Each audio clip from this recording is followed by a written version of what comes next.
Now then, what seems to be the trouble? Well, it's my manservant. I see. Well, don't be embarrassed. If you've got the pox, just pop your manservant on the table and we'll take a look at it. Medieval remedies tended to be more interesting than effective. If you got ill and decided to go see a physician in a small town or hospital, then things probably weren't about to get better for you.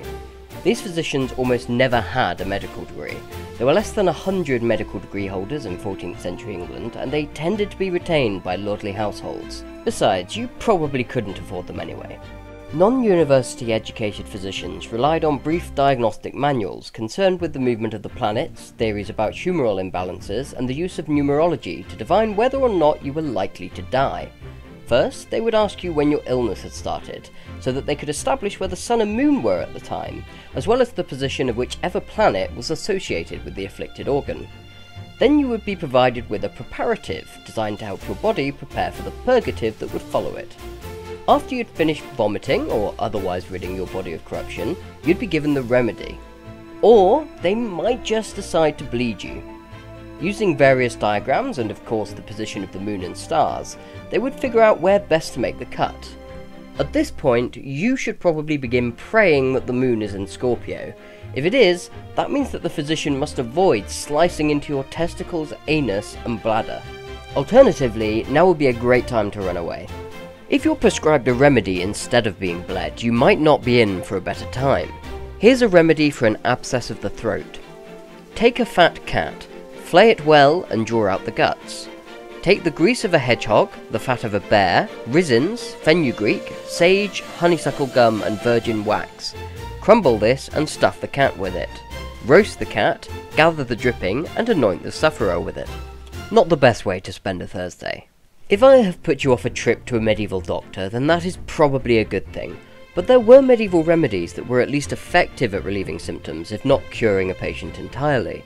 Let's start with one of the more famous of these, honey.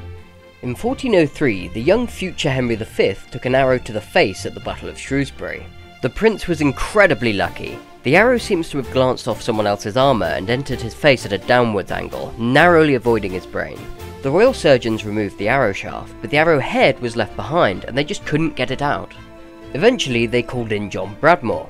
Bradmore managed to remove the arrowhead using a device he had forged himself and began the process of closing the wound.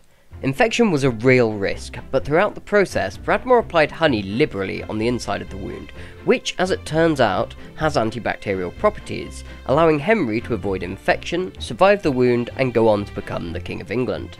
There is no doubt about it, Bradmore's use of honey saved Henry's life. But not all effective medieval treatments had such drastic success. If you develop gout, then it will be with you forever, and this is still the case today.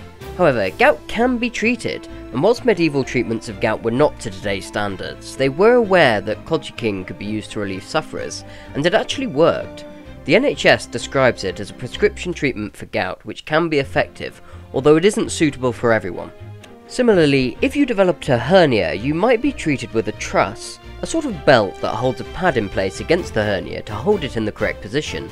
This relieved pain from a hernia and made sufferers more able to function on a day-to-day basis. Unfortunately, without surgery, hernias are likely to get worse, and trusses are almost never prescribed by doctors today.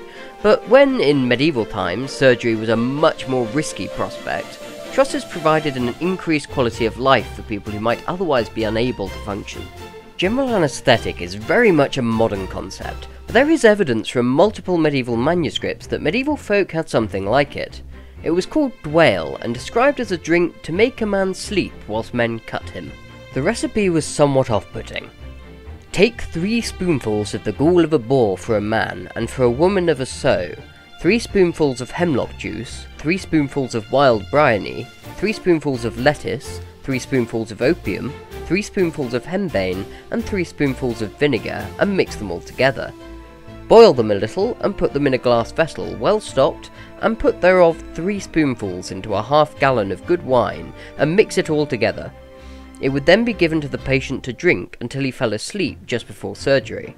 When the surgery was finished, the patient would have salt and vinegar rubbed against their temples and cheekbones to wake them up. The doses of henbane, opium and hemlock given in the recipe were enough to be fatal, but it's thought that the potency of the herbs would have been reduced due to having been grown in a northern climate and having been boiled. Also, the patient only drank until they fell asleep, meaning they likely didn't drink the entire brew, especially considering that the half-gallon of wine is equivalent to 3 bottles of wine today. Dwale would have been unpredictable though, and the patient may well die from drinking it. That being said, it seems to have been widely known about. It's mentioned in well over 50 Dwale recipes recorded in medieval texts, and Chaucer references it in his Reeve's Tale. Bizarrely, these recipes are found not in medical textbooks, but in domestic remedy books, suggesting that they are not so often used by surgeons, who often refer to sleeping medicines only to warn against their use, but by housewives caring for loved ones. Who knows how many well-meaning carers accidentally killed their charges after feeding them too much Dwale.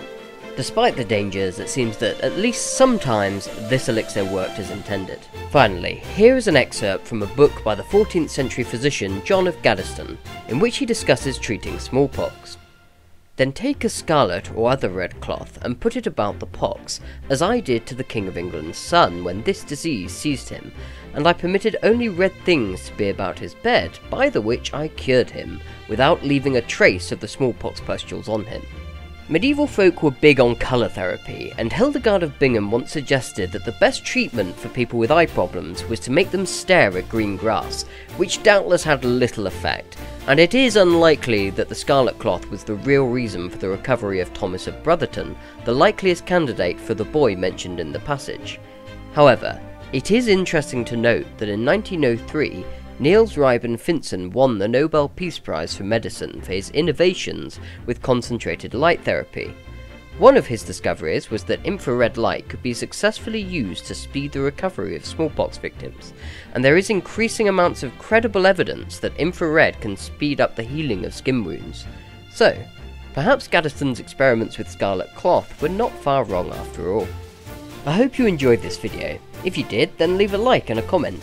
And if you want to see more content, then don't forget to subscribe. If you want to support the channel further, then check out my Patreon in the description. And I'll see you next time.